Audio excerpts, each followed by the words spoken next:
Hello guys, welcome back to my channel. Dragon ball super की chapter कल बाहर आ गई थी, तो क्या आपको लगता है मैं ज़रा लेट हूँ?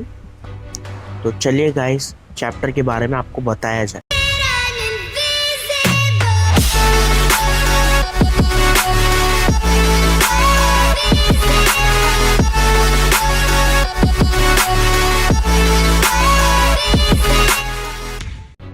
ग्राउंडर अपने पावर्स ऐसे ही टेस्ट कर रहा होता है।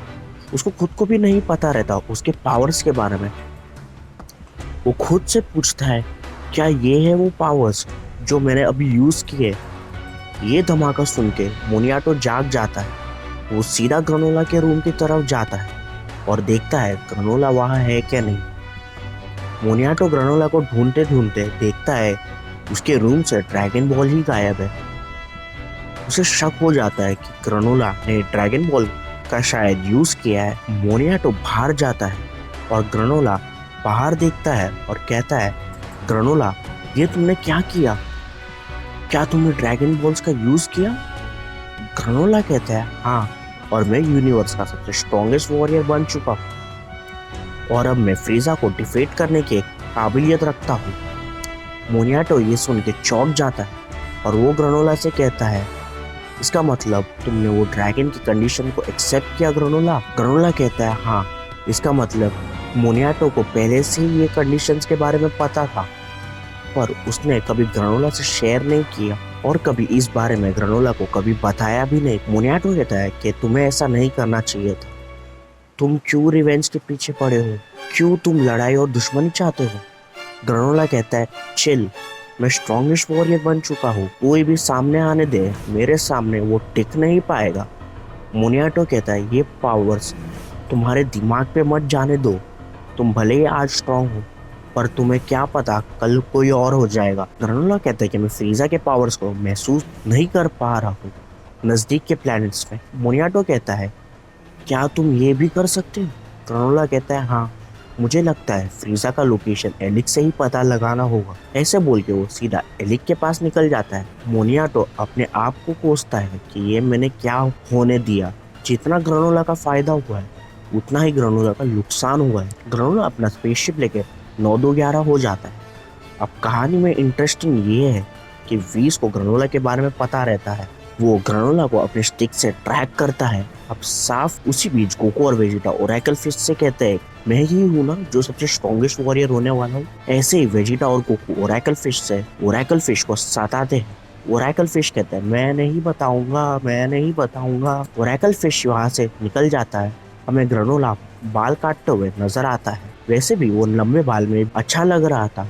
2 दिन बाद ग्रनोला हिटस की बेस पे पहुंच जाता है। वो सीधा अंदर की तरफ निकल पड़ता है।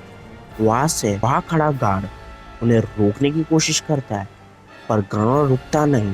वो आगे ही बढ़ जाता है। बेस के अंदर हमें कुछ लड़कियां एलिक के लिए मुजरा यानी डांस करते हुए दिखती है। ग्रनोला सीधा अंदर घुस जाता है और एलिक ग्रनोला को देखता है और कहता है, क्या हुआ ग्रनोला, इधर क्यों आए हो तुम? ग्रनोला कहता है, मुझे फ्रीजा चाहिए, मुझे बताओ कि फ्रीजा कहाँ है। तो ये जान के कितना बार कहा हो तुम्हें, तुम उसके कोई मैच नहीं हो। ग्रनोला कहता है, इस बार तुम गलत हो। मैं फ्रीजा को मैच क्या, बल्कि उससे भी ताकतवर हूँ। मैं यूनिवर्स का सबसे स्ट्रॉन्गेस्ट वॉरियर हूँ। एलिक के साथी ग्रनोला को इस बात पे हंसते हुए मजाक उड़ाते हैं। एलिक को भी ये बात मजाक लगती है। वो ग्रनोला से कहता है, भाई, आज हम लोग को ज़रा टाइम नहीं है, हमें डिनर के लिए जाना है। तुम्हारे सपने के बारे में हम कभी और सुनेंगे। ग्रनोला कहता है, मैं कोई सपने नहीं बोल रहा हूँ, मैं सच कह रहा हूँ। मैं यूनिवर्स का स्ट्रॉन्गेस्ट वॉरियर बन चुका हूँ। एलेक इंटरेस्टेड नहीं होता ग्रनोला की बात से। सो वो अपने साथी ऑयल को कहता है, अपनी भाषा में ग्रनोला को ज़रा समझा दो। ऑयल कहता है, जैसा आप कहें। ऑयल सीधा ग्रनोला पे हमला करने जाता है। ग्रनोला उसे आसानी से डॉज कर लेता है और अपनी बस एक उंगली से उसके पेट पर वार करता है और ऑयल सीधा फोर्स में पीछे दरवाजे से टकरा कर गिर जाता है। एलिक और उसके साथी ये देखकर चौंक जाते हैं। यहाँ ग्रनोला एक सैवेज लुक के साथ देख रहा होता है। उसमें से एलिक के एक साथी बोलती है, कि तुम ऐसा कैसे कर सकती हो। ग्रनोला फिर फुल एटीट्यूड में कहता है, मैंने बोला था ना, मैं बहुत ताकतवर बन गया हूँ। ये देख के एलिक अमेज हो जाता है और कहता है, तुम मजाक तो नहीं कर रहे थे, ऐसा लगता है। यहाँ एलिक कहता है, ऑयल उठ जाओ और वापस लड़ो, मुझे देखना है ग्रनोला कितना ताकतवर हुआ है। यहाँ ऑयल बोलता है हाँ बोल के उठता है, बट ग्रनोला और फिर ऑयल वापस वो ग्रनोला से लड़ने जाता है, बट ग्रनोला एक किक और पंच देता है जिससे उसकी हालत बहुत टाइट हो जाती है।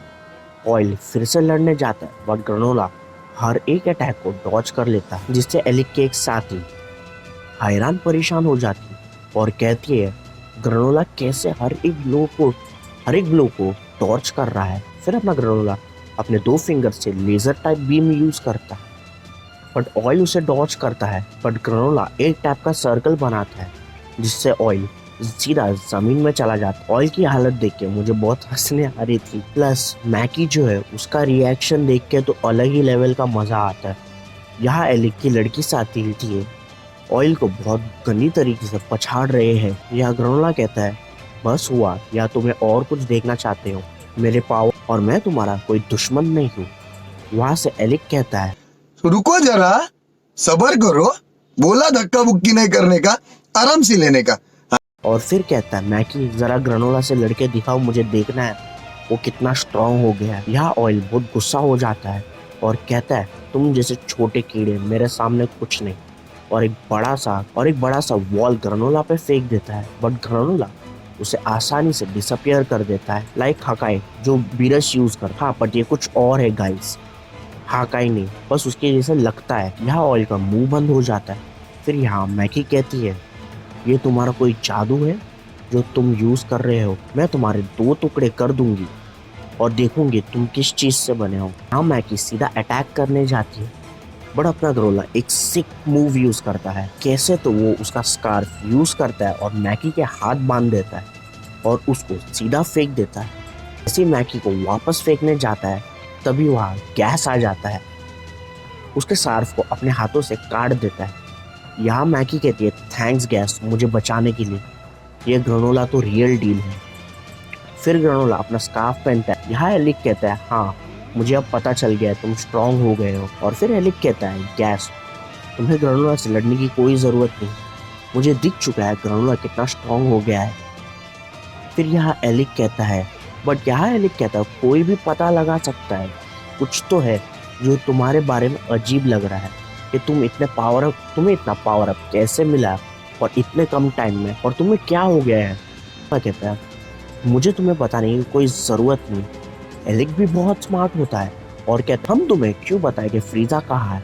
और कहता है, अगर तुम कुछ गलती कर रहे हो रिवेंज में, फिर हम लोग ही नेक्स्ट टारगेटेड होंगे और हमें भी कुछ सबूत चाहिए कि तुम फ्रीजा के मैच हो या नहीं। यहाँ ग्रनोला कहता है कि मैंने ड्रैगन बॉल्स यूज किए हैं।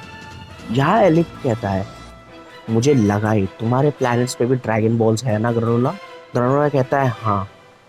फिर एलिक कहता है, इसलिए तुम स्ट्रॉन्गेस्ट बन गए हो यूनिवर्स में।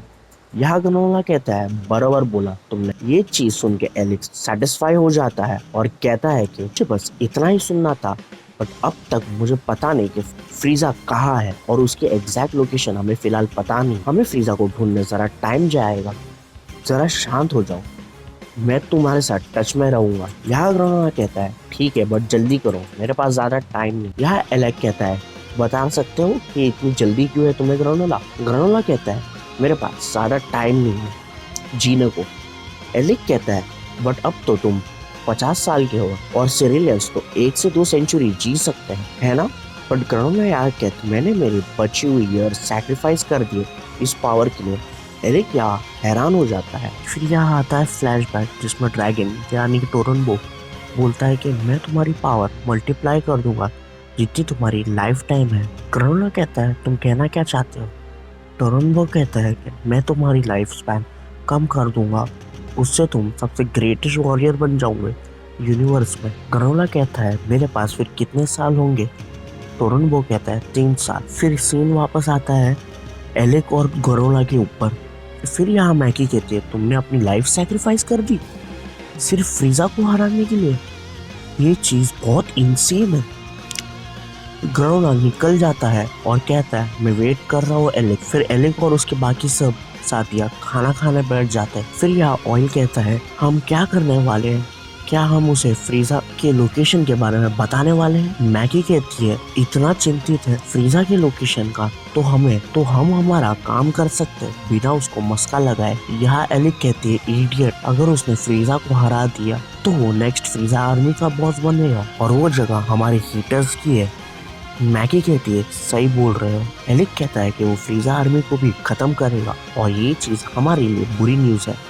फिर गैस कहता है हमारा मेन गोल तो फ्रीजा आर्मी को कंट्रोल करना है। फिर एलिक कहता है एग्जैक्टली गैस, हमारे पास और बिजनेस अपॉर्चुनिटीज आएंगे और फ्रीजा के नोटोरियस फोर्सेस हमारे उंगलियों के नीचे होंगे। फिर यहाँ मैगी कहती है कि सीरीलेंस के प्लेनेट पर जब फ्रीजा लोग ने अटैक किया था और वो लीड किया, हमें मस्त पैसे मिलने को। फिर यहाँ ऑयल कहता है शुगेरियंस ने तो बहुत कम अमाउंट दिए थे उस प्लेनेट के लिए। यहाँ एलिक कहता है ये मत भूलो कि फ्रीजा अभी भी हमारा बिजनेस पार्टनर है तो हम उसके खिलाफ नहीं जा सकते। फिर यहाँ मैगी कहती है हमारा अगला मूव क्या है एलिक। एलिक यहाँ कहता है ग्रेनोला को मारना होगा। फिर ऑयल कहता है बट हम ये कैसे करेंगे, अब तो वो यूनिवर्स का सबसे ताकतवर बन चुका है। एलिक कहता है मेरे पास एक आइडिया है। यहाँ एलिक कहता है उसके लिए हम सीएम्स को यूज करेंगे। फिर यहाँ एलिक के साथी कहते हैं वो लोग जिसने मोरो को हराया। फिर मैगी कहती है कि 7-3 के डेटा के हिसाब से वो सीएम्स बहुत ताकतवर है। एलिक कहता है हम लोग उन दोनों को आपस में लड़ा देंगे और ये चीज 2 वर्सेस 1 होगा। गैस कहता है अभी मैं समझ गया, ग्रेनोला को सीएन से बहुत चिढ़ है और वो उनसे फाइट करना चाहता होगा। अब तो वो यूनिवर्स का सबसे स्ट्रॉन्गेस्ट बन चुका है। एलिक कहता है बिंगो, वो यूनिवर्स का स्ट्रॉन्गेस्ट हो या ना, वो एक पैर के साथ लड़ने वाला है और ये गेम ओवर है उसके लिए। और लास्ट पेज लिखा रहता है at last fate will bring these 3 together. इसका मतलब होता है आखिर में फेट इन तीनों को साथ में लेके आने वाला। सो गाइस, ये चैप्टर का एंड था और अगर आपको वीडियो अच्छी लगी तो लाइक शेयर एंड सब्सक्राइब जरूर कर देना और कमेंट सेक्शन में मुझे बताना कि आपको ये चैप्टर कैसा लगा। और नई चैप्टर आने वाली है 28 अप्रैल को। So till the new video comes, stay healthy, live healthy, peace out.